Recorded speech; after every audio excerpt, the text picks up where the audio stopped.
What is going on, everyone? Hello. Let me put that guitar away. What's up, everybody? Welcome to the show. How are you today? I just want to start really quick by just apologizing for yesterday. My guest, her son, got into a motorcycle accident, but I have since found that everything was not as bad as it could have been. He was thrown off his bike and was basically tossed into some grass. So it wasn't gravel, it wasn't street or anything. So luckily, he ended up being fairly okay for how bad it could have been. So I just want to apologize for yesterday. I decided I wasn't prepared to do a show other than the interview that I had set up. So we have scheduled it to Tuesday. So Coda Vets will be joining me on Tuesday. And yeah, another thing, I messed up, everybody. I apologize. I messed up the zip code on my P.O. box. In the description below is the real P.O. box. The zip code was wrong. I am very sorry. The last two numbers were swapped, and that's on me. That's on me. Sorry. What, mic is low? I haven't changed any settings forever. You know what I do? I'm gonna blame OBS, but I will turn it up though. Let me see if I can turn it up. Okay, is that better? I don't understand why it would be different. I turned the gain up on the microphone. Is that better, everyone? It is low, huh? Well, I know it's a bad mistake, Miles. I feel so silly for doing that. So yeah, that was blame Biden. Nah, I take responsibility for my own actions, and I definitely messed up. So I apologize. If anyone did send me something, thank you, and I'm sorry. It might come back, and if it does, I apologize. Now it's high. Make up your mind, chat. All right, today we're going to be talking about a few things. I've been pushing back a couple of these simulation theory. I've got this interesting article about how scientists have created an AI that created a universe. And it's so smart that it started doing things they didn't understand. It's like teaching a computer what a dog and a cat is. And then it sees an elephant and says, "Oh, look, an elephant." Interesting. So it's interesting. So we're going to talk about that. I'm going to go. I got a cool article about that. And then I have another article about how there's this 830 million year old salt rock that they think might have life inside of it, because when you move it, there's actually some liquid inside of it. And they're contemplating opening it up and seeing what's inside. Smart idea, bad idea? I don't know. What do you guys think? I guess that we'll get into it. But my main subject today is fatherlessness. And I'm going to start this by reading something from Sejong the Great. You guys might recognize the name. It's someone who's constantly in chat and an ardent supporter of mine. I really appreciate his support nonstop. He posted this in my locals a few days ago because he was out serving. He's a service member. And I'm gonna read this. He posted this on my locals page, and I'm gonna read it to you in its complete form. He says, "I literally come home from a world where, realistically, society would call some of these people children. They're young adults, sailors, but their age astounds you: 18, 19, 20, 21, etc. They are in charge of managing and maintaining a multi-billion-dollar warship, and they do it to the best of their ability. Then I come home, and I'm surrounded by these college-aged adults who can't take out the trash on trash day, bring in the trash cans in a timely manner, do their laundry in a single day, etc., etc. I'm not the crazy one here. Literally, these people are garbage." So that last line, that they're garbage, I don't know if I necessarily agree with you, Sejong. I think that they're children. I think Fatherlessness is a huge, huge issue. And Governor DeSantis actually just released a statement saying exactly that. How, let me just pull this up and I'll show you guys. He says, DeSantis, if you had every kid in America had a loving father in a home, we would have a far, far fewer problems than we would have to deal with as a society. And now I'm going to read this article, but before I do, I want to kind of go back. These kids that, not every service member is from a fatherless home. But what is the military? What do you do when you enter the military? Well, you get smacked upside the head. Not physically, but, you get told you got to do it this way, show up on time, do it correctly, do it exactly as you're supposed to, get it done, no excuses. Now, what does that remind you of? What is that? It's kind of like a father. It's very similar in the sense where it's kind of smacking you like I said, smacking you in the head because you're supposed to get up and do the work. You're supposed to be accountable. You have responsibilities. And if you don't do your responsibilities, you are held accountable for that, right? If you start slacking off in the military, you think that they're going to let it slide? No, not at all. Now, I've never joined the military myself. I did think about it when I was younger. My brother just got out of the Marines. And my uncle was in Vietnam. I have many, many family members. My grandfather served in World War II. I have many service members in my family. I'm quite proud of every single one of them. But fatherlessness it's definitely an issue. I mean, I look back at my father when I was a kid, and one thing that I learned from him was you gotta work. He got pregnant with my mom at 22, I think he was, with my older sister. And he gave up everything and just started working his ass off. And then I think about it, I'm like, well, what is the ultimate, what was the ultimate accountability or like holding you to accountability? Well, in the past, it was when you got the girl pregnant. Thankfully, my dad held true to that tradition because he busted his ass and gave me a great childhood. And I thank my father for that. And I really, looking back, I always respected my dad, but seeing as an adult, looking at that, seeing what he did for me, like I have the utmost respect for my father. One thing that has changed in society is when a girl gets pregnant, what do? They go get an abortion. Well, simple as that. No more being accountable. No more you have to get your life in order because you now have another life you have to care for. We got rid of that completely. And in doing that, we lost the essence of being held accountable for your actions and remaining a child. Jordan Peterson talks about this in Maps of Meaning, about Pinocchio, Pleasure Island, where it's a bunch of kids that go to this island that do a bunch of adult stuff, but they're kids. And the key is they want to keep them there forever and then make them slaves. That's kind of what's happening. A lot of these people are welcoming communism. Why? Because they're thinking in their heads they're just going to get everything that they desire. Well, they don't understand communism, obviously, because they'll probably be out swinging rocks or digging fields and working all day long. And communism is the worst. It's terrible. It's killed hundreds of millions of people over the past 100 years.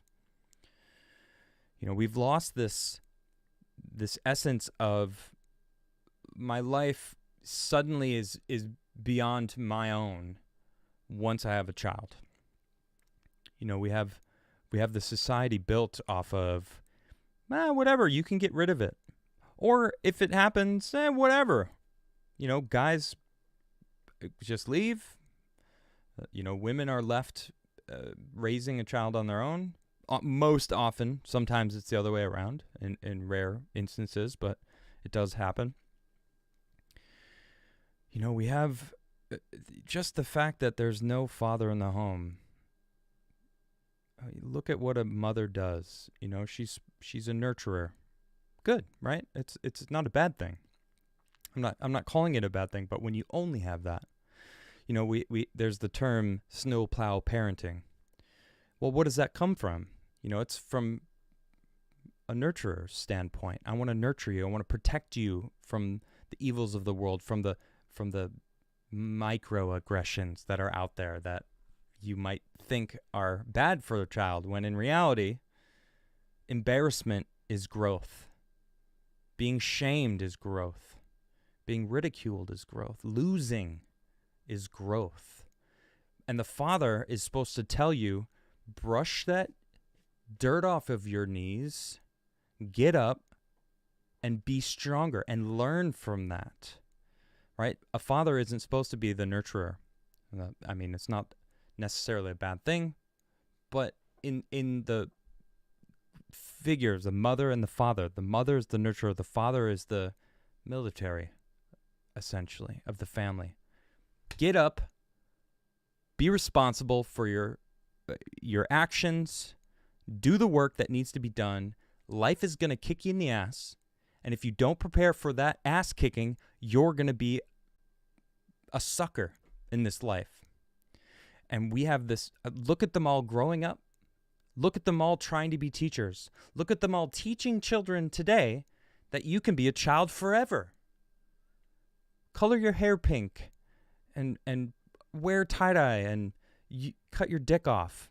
I mean, that's not hyperbolic. They are literally doing that. There's this trans, I don't know.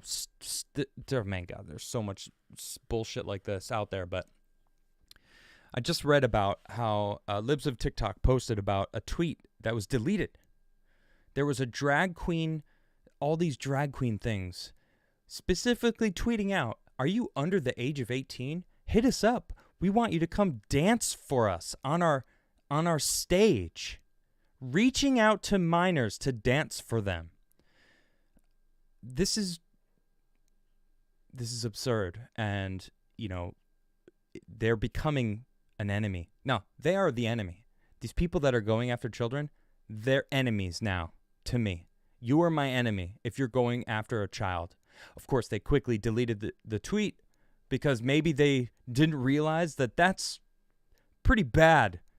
Reaching out to children. Hey, children under 18, hit us up. We want you to dance in drag for us.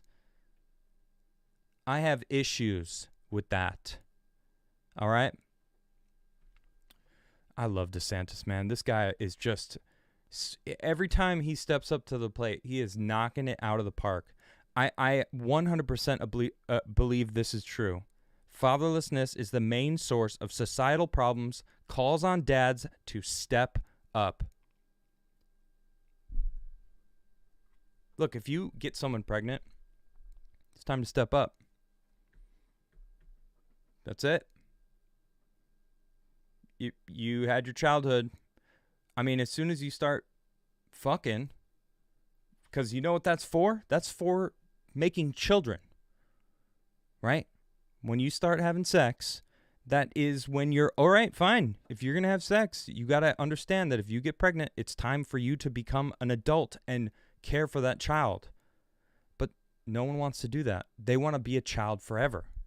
We need to get rid of that mentality, because that mentality is killing us. We are slowly being strangled by all of these children that are adult age children that want to maintain that don't want to grow up. Well, though, they don't want to grow up. They don't want to be accountable for their actions. No. We're going to blame the Republicans. We're going to blame conservatives. They're going to blame me. I'm sick of it.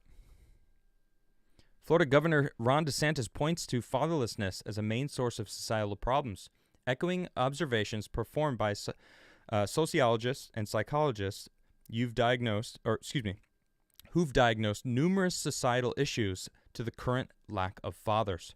Speaking in a late May interview with First Class Fatherhood, the Republican governor called on fathers to set an example for their children by being interested and present in their daily lives.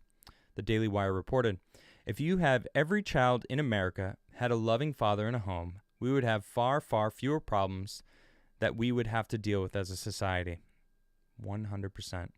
Do you think there are a lot of problems?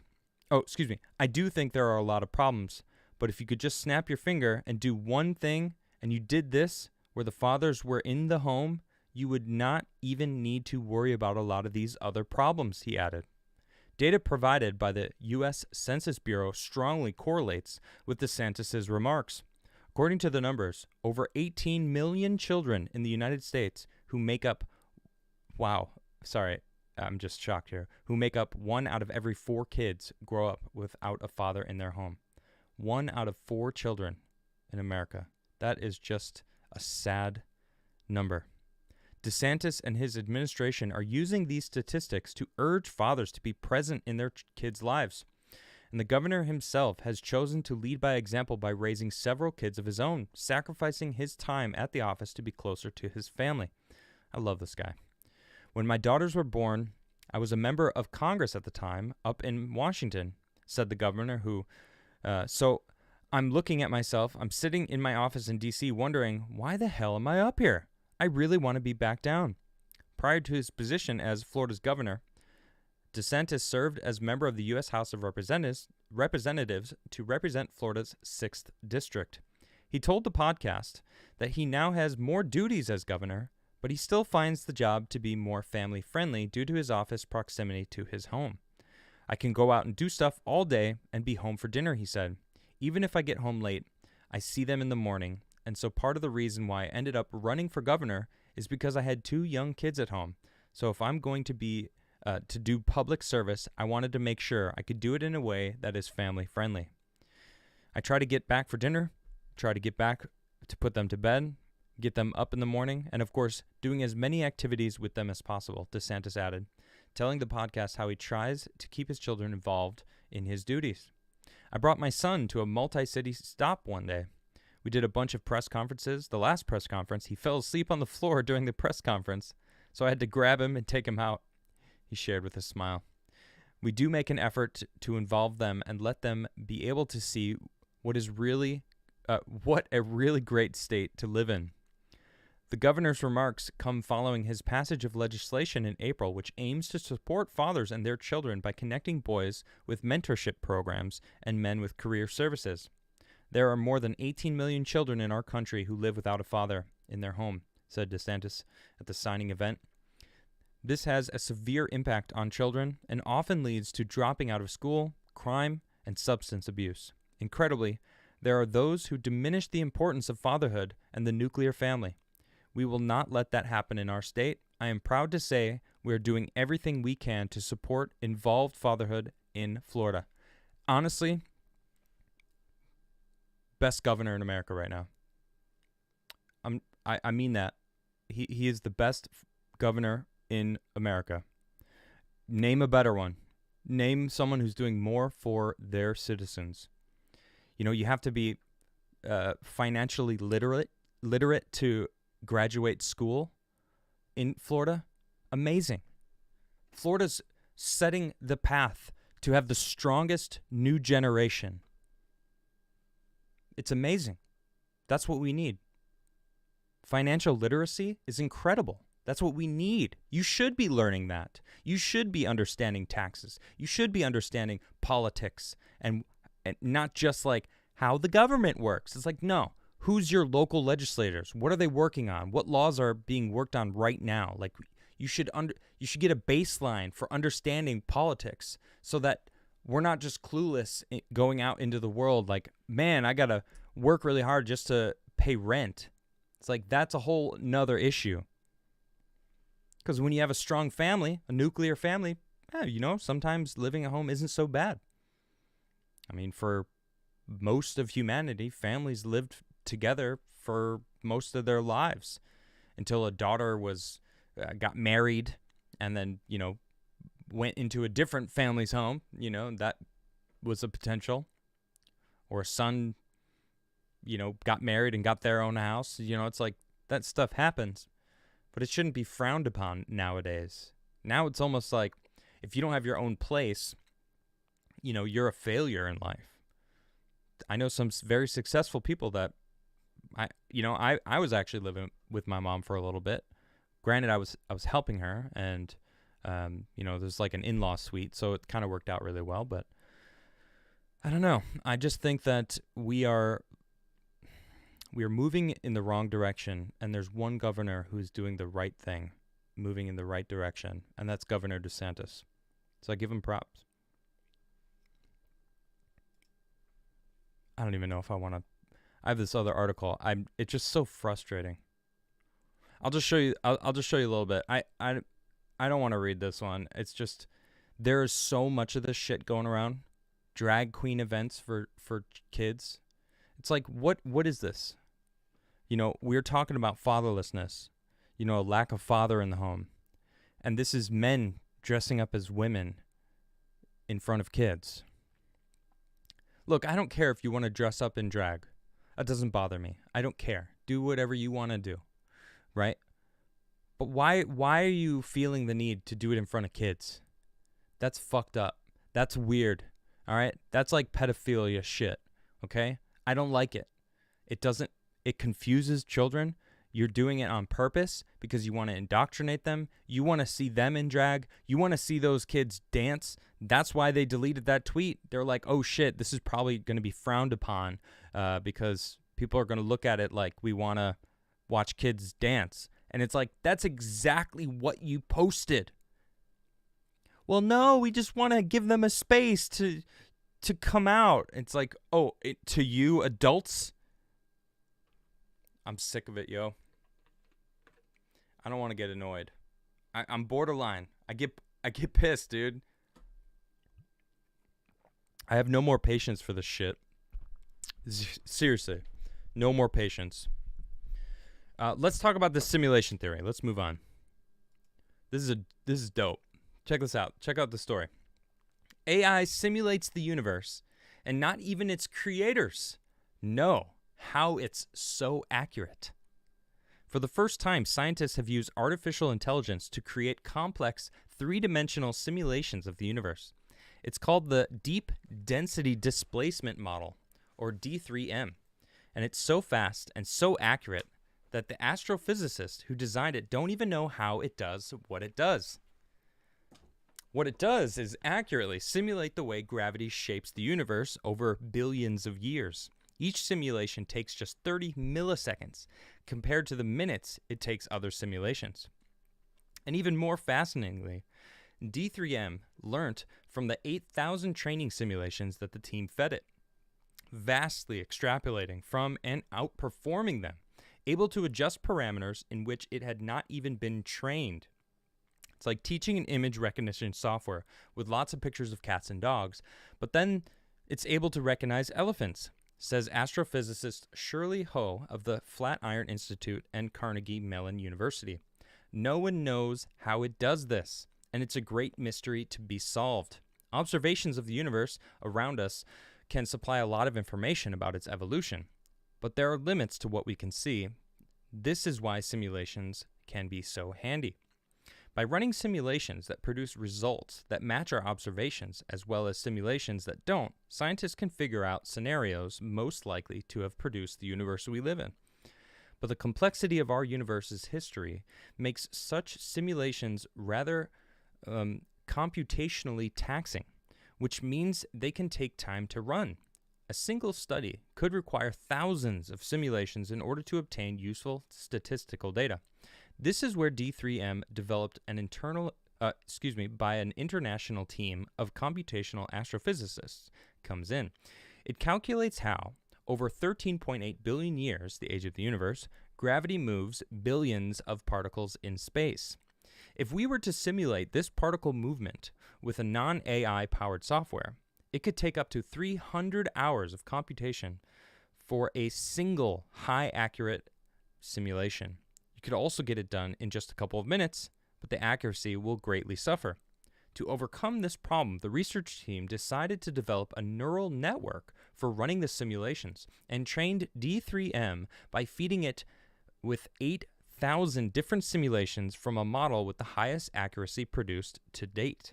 Once D3M's training was complete and the AI was running accurately, it was ready to take for a test drive. The researchers asked it to simulate a universe in a box around 600 million light years per side. To judge its output, the team also ran the same simulation with the excruciatingly slow hundreds of hours method and the method that takes just a couple of minutes.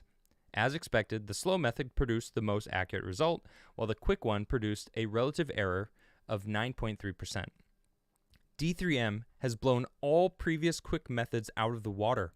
It performed its simulation in just 30 milliseconds, and compared to the slow but super accurate model, it only had a relative error of 2.8. Even more impressively, although it had not been trained on a single set of parameters, the neural network could predict the structure formation of the simulated universe based on other parameters it had not even been trained in. For instance, the amount of dark matter was varied.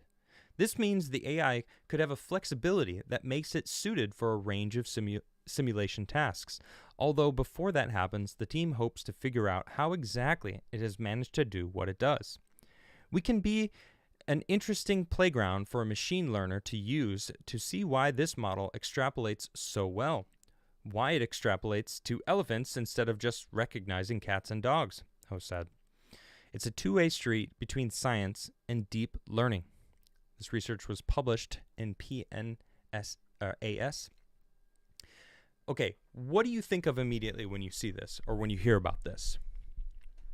Well, obviously, the first thing that I think about is simulation theory. The fact that there is a chance that we are, in fact, in a simulation, that this is actually the Matrix. We are just a computer simulation on someone's computer. I see Andreas. Are you loving this right now? I would love to hear what Andreas has to think about this, or has to say about this. You know, what are the chances? I forget who said it. Maybe it was Stephen Hawking or one of the astrophysicists. They were like, there's like a 99% chance that this is, in fact, simulation. Who knows? One thing I do know is that I wake up every day, and I'm grateful to wake up every day, and I'm alive, and I'm grateful for what I have. I'm grateful for all of you. Maybe when I die, my energy will return to the source. I don't know, and I will take the VR headset off and be like, that was a fun game, and go home from the arcade. Who knows? Not me. I'll know when I die. Other than that, I have no idea. Everyone talks smack on AI until they need someone to dig the neural net ditches. Yeah, that's what Andreas says. That's funny. I would actually invite him on, but I'm not on StreamYard, so I am on OBS, so I can't actually have him join. Alive in this simulation. Well, that's the thing. You know, this D3M created a universe. And in this universe, there's an Earth with humans on it. Would they know that they're humans? Would they know that they're in this? I don't know. I think it's fun to ponder. I think it's a very interesting thing to imagine. It gets the imagination moving in the brain, and I like that. I love that kind of stuff. All right, let's talk about this 830 million year old life. Who knows? I don't know if it's true. Scientists want to open an 830 million year old crystal with potential life inside. That's right. I think this is a terrible idea. Just gonna start by saying I think it's an absolutely horrendous idea. Who the hell knows what is in this? It could be some fatal disease that will just wipe us out. Scientists recently announced the tantalizing discovery of an ancient prokaryotic, I'm not saying that, prokaryotic, prokaryotic. I think I'm going to go with that. Prokaryotic. There it is. Okay. Prokaryotic and algal cells, which may potentially still be alive, inside of an 830 million year old rock salt crystal. Now the researchers have spoken a little bit more about their recent study and suggested that they have plans to crack open the crystal in hopes of revealing whether this ancient life is truly still alive. Now, before I continue reading this, can you imagine if you've got this society, and it's a beautiful society, self-sustaining, everyone's happy, you're living in this little crystal, and suddenly scientists breaks it open, and everything dies. Wouldn't that suck? I'm just saying.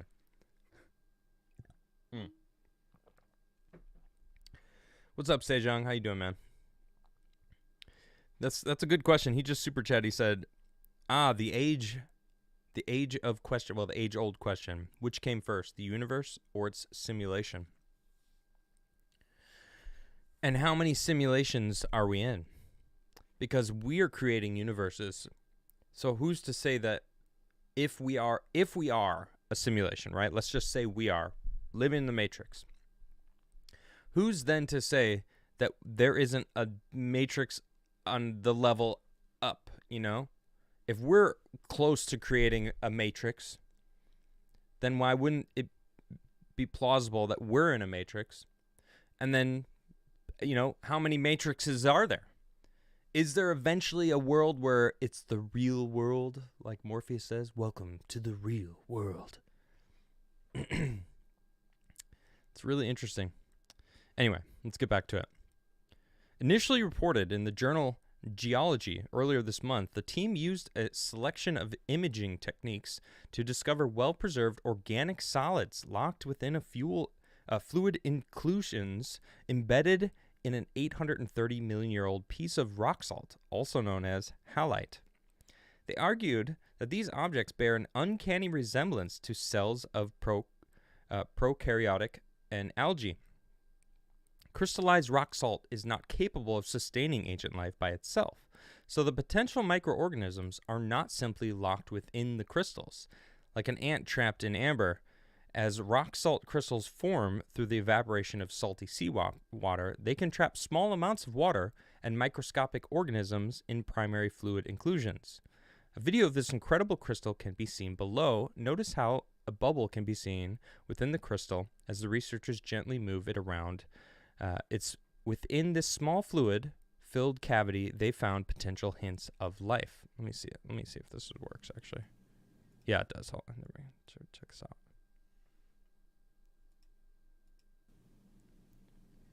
See the little bubble there?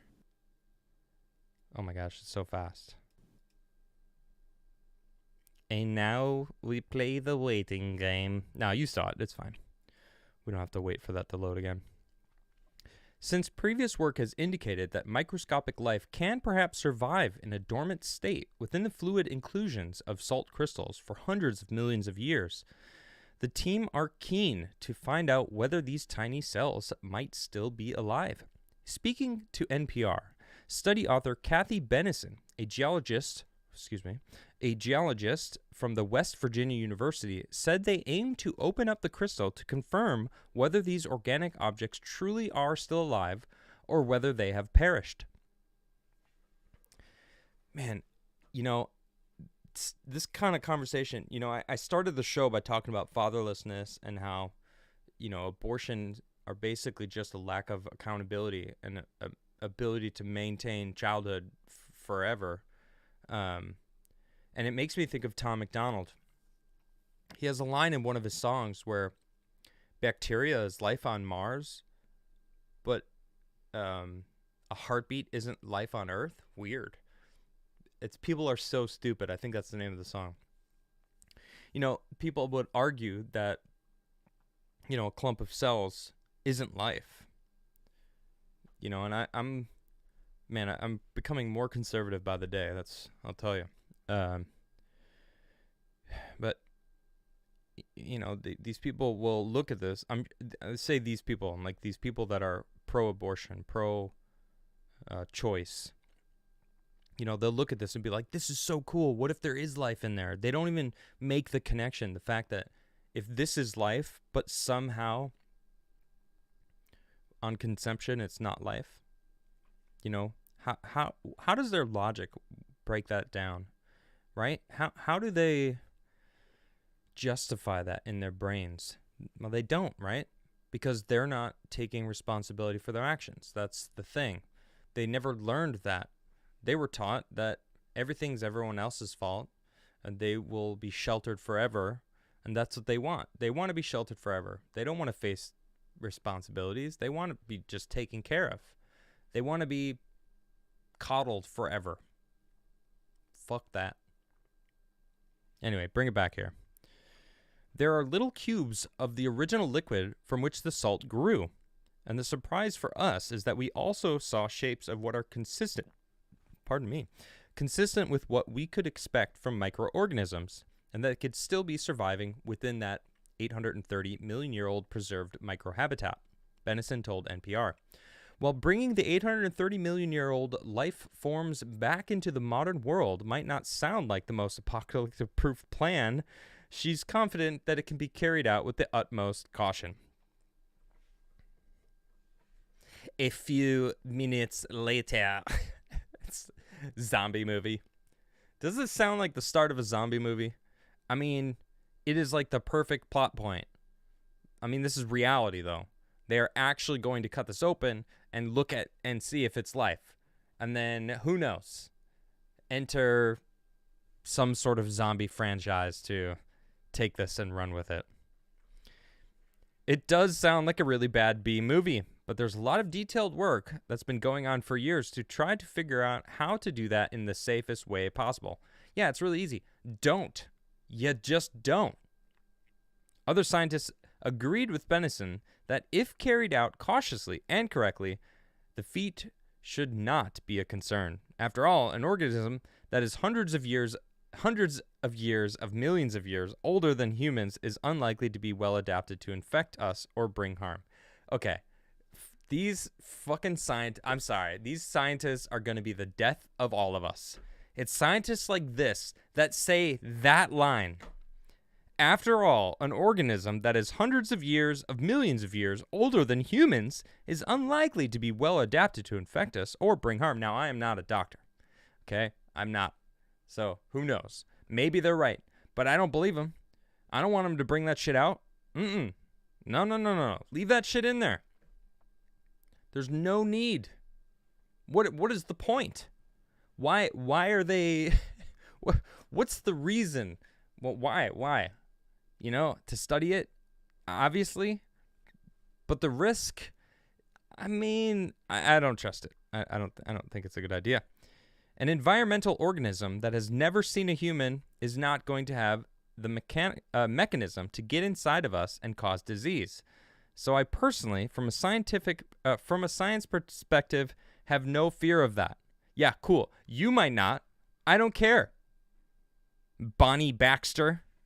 You got a great name. I'll give you that. Bonnie Baxter says, I don't fear it, so it's fine. No. Keep that. See, we can't even hold things in labs now. I'm gonna leave that statement. I'm gonna put a period right there. I'm just gonna put a period in that, and I think it says enough.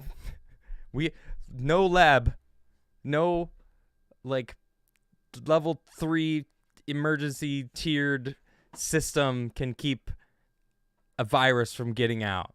All right? What if it does just kill all the scientists? Who knows? I think this is a terrible idea, and we should never do it. There's already I can't even say that, Akeem. That's funny, though. Everyone in chat should go read his. He just tagged me in a funny sentence. The permafrost is thawing, and there's like anthrax, the outbreaks in Siberia.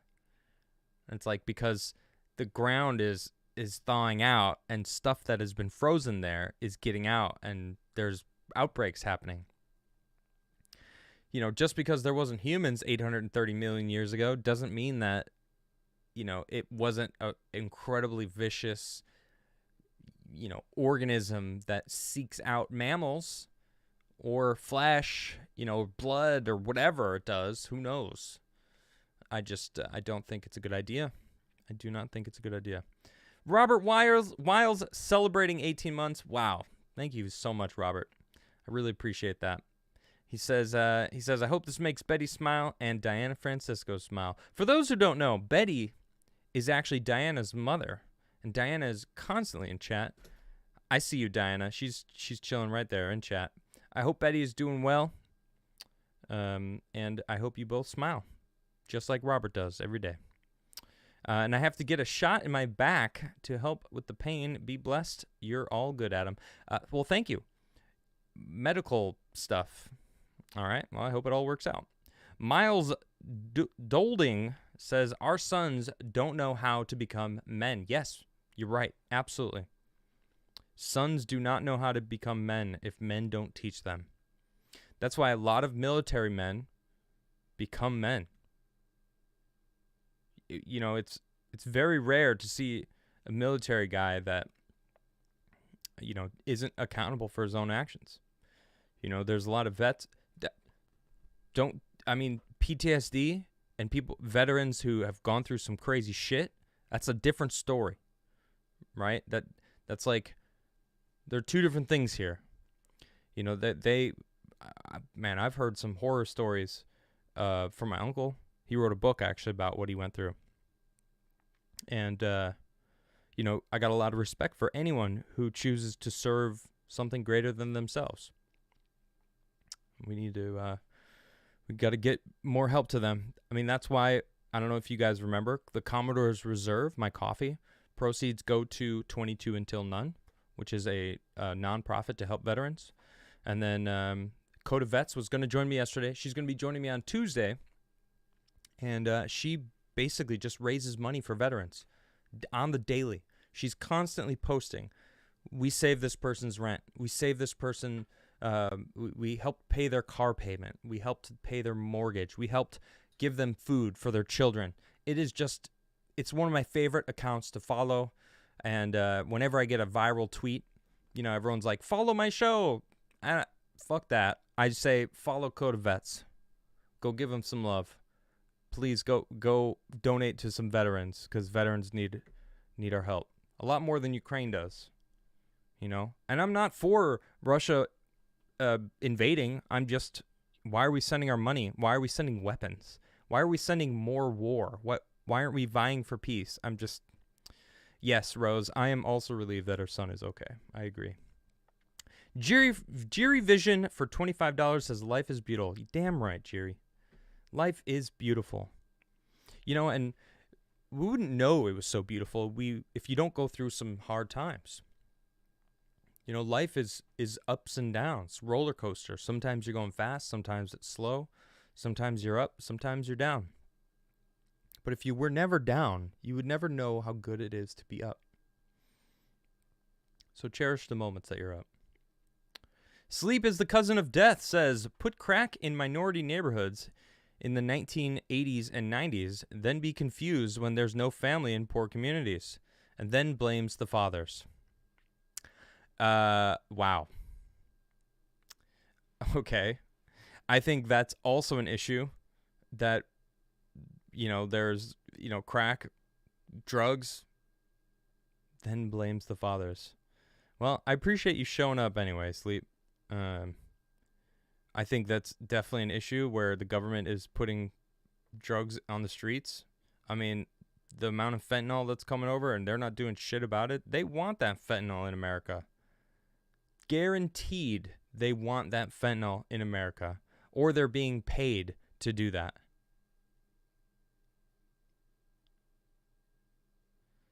Yo, Sleep.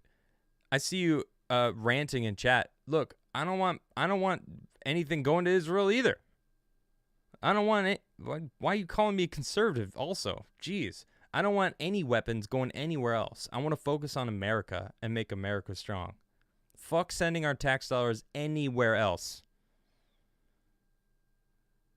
But I like your fiery spirit, Sleep. Hellsnake says, after 10,000 years, I am free. Time to conquer Earth. What is that from? That sounds like it's from something, and I can't actually think of what that's from. But nobody said that in January? What, you think? I'm just one person, dude. I'm literally just one guy on the internet talking about my opinions on things. You're barking up the wrong tree, dude. Make punk rock great again for 10. What's up? How you doing, man? If a fetus isn't life, then how come they claim they have found life on Mars? Right, that's the age-old thing, you know. What is life on Mars? Is bacteria life on Mars? If some clumps of cells that move around, is that life on Mars? If so, then wouldn't all abortions just then be murder? I don't know. Guys, I know this may disappoint you, and I don't know if you can hear it, but my voice is a little effed up right now. Yeah, I've been having a little bit of trouble. So I don't know if I can sing. I'm not feeling very confident in my vocals currently. I'm looking like a newbie trucker right now. Yeah. You know what? I haven't worn this shirt in a long time. I'll be honest. I don't even know if I've ever worn this shirt before. I found it in my closet, and I'm like, yeah, whatever, that'll work. I just kind of throw clothes on. That's how I get dressed in the morning. But you know what? It's really soft. It's a really soft shirt. I really like it. I like soft shirts. I'm a sucker for soft clothes. And most of my clothes are really soft because they're all like 10 years old. I've had my clothes forever. I don't get new clothes if I don't need it. You know, I only like to get clothes if I need clothes. You know, I beat the shit out of my stuff, and I don't see the need. I also, you know, I was a model, and I saw the industry of clothes being thrown away, being recycled, the new seasons, the new stuff, sell. I hated it. You know, I'm a big fan of, I used to stitch old shirts that were falling apart together with old jeans that were falling apart and make the jeans last a couple more years. And it would be cool because, you know, I would take, I don't know, I had whatever thing in the front. I would cut that out and then stitch it on, like hand stitch it. I would sew it by hand into the jeans and make the jeans last longer. So it was a lot of fun. But anyway, thank you, Rose. I appreciate that. Is Adam microdosing today? No. Why would you think that, Nuclear? That's a crazy question. Yeah, my colds get old too sometimes. Yeah, you guys are awesome. I really appreciate you all. Thank you very much. I really hope you guys have a great weekend. I got some really benevolent dreams. I don't know if you're in chat right now, but this guy made the coolest freaking intro.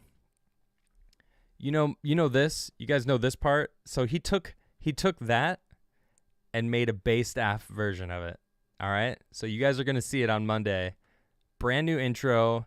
He keeps making songs too. It's very cool, but I love the one that he did. Why is everyone making coffee? I've been making coffee for 2 years. Everyone else is jumping on the bandwagon. That's about. Anyway, I hope you guys all have a great weekend. I love each and every single one of you. Good night.